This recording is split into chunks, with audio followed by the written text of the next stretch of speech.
What's up mga kahapi? So, kamusta? Ayan, so gaya ng sabi ko sa last video ko, magbibigay tayo ng full review sa ating Pet One Pet Choice Dog Food. Kung okay ba siya? Pangit ba?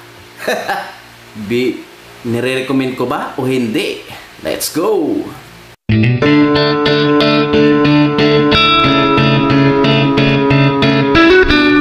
Ayan, so magandang araw sa ating lahat, mga kahapi. So ito na nga, ilang linggo na ba? Almost 3 weeks na rin ata. So paubos na yung isang sako na 15 kilos na binili natin sa DIY. Yan ngang Pet One Pet Choice Dog Food. Na nasa presyong 1,000.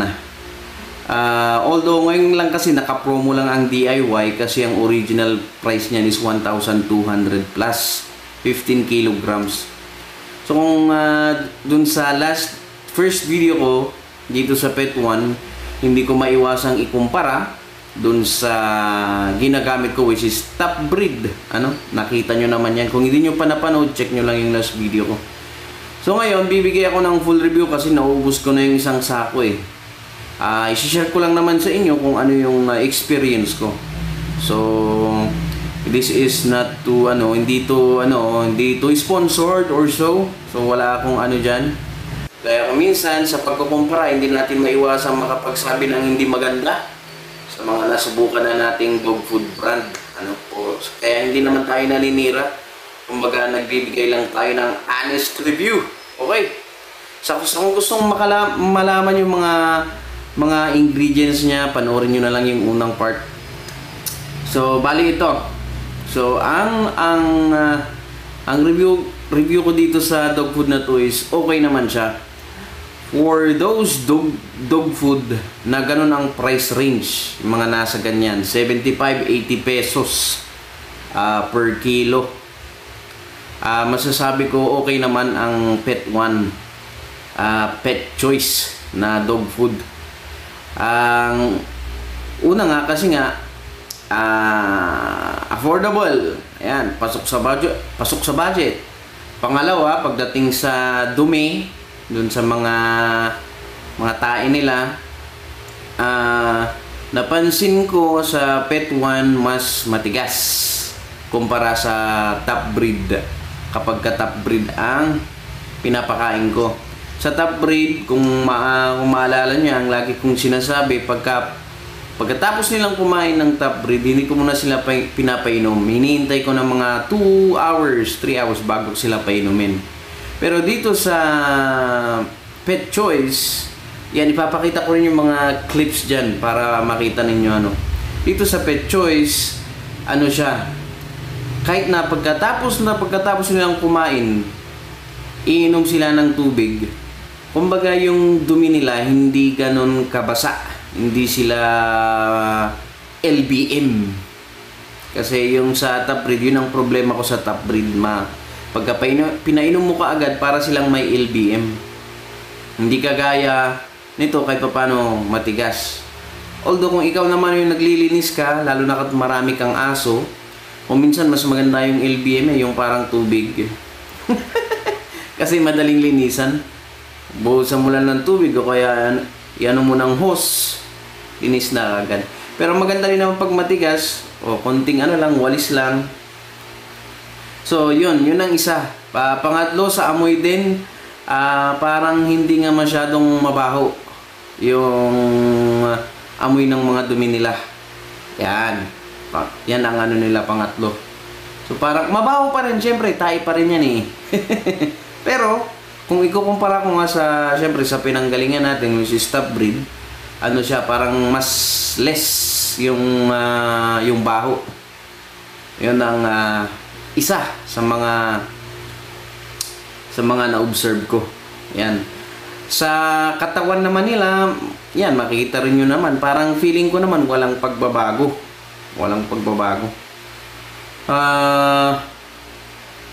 Panglima, kahit na kasi kung bibili ka ng isang sako ng top breed, parang marami punong-puno. Kumpara sa sako ng Pet One, parang kukunti. Pero sa bigat, parehas lang sila ng bigat. Ngayon, bakit ganun? Kasi yung butil ng isang PET 1 parang masiksik, mas mabigat. Napansin ko yan nung halimbawa maglagay ako ng 3 tasa. 3 tasa ng top breed, 3 tasa ng PET 1. Ngayon, although hindi ko siya nakilo pero sa tansya ko mas mabigat yung PET 1. So para sa akin, mas siksik talaga siya, yung mga butil niya.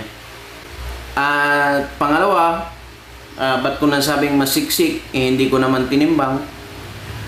Kasi, yun sa 3 tasa na pinapakain ko kay Happy, lagi siyang may tinitira na konti. Hindi kagaya nung sa top breed, nagtatatot kalahating tasa pa nga ako eh. Nauubos niya lahat.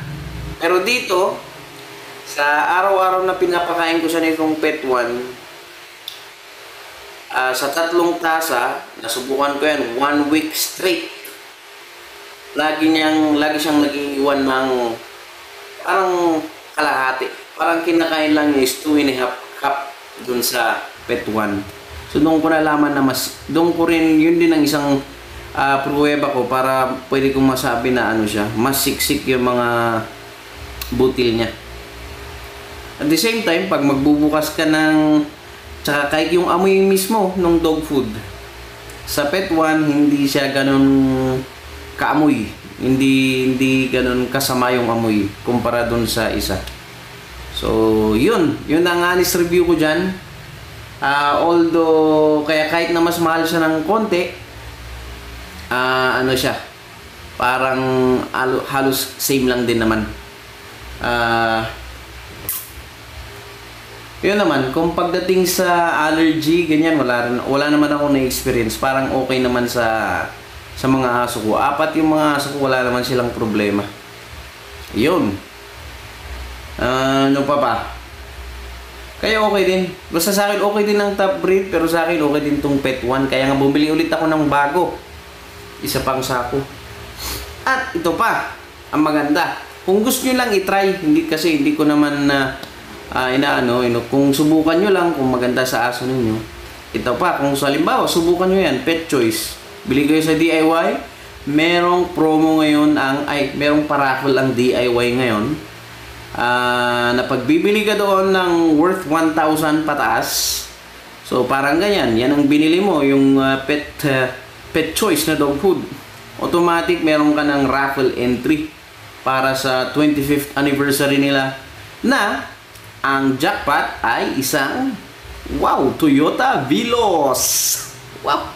At itong promo to nagraran hanggang October 31.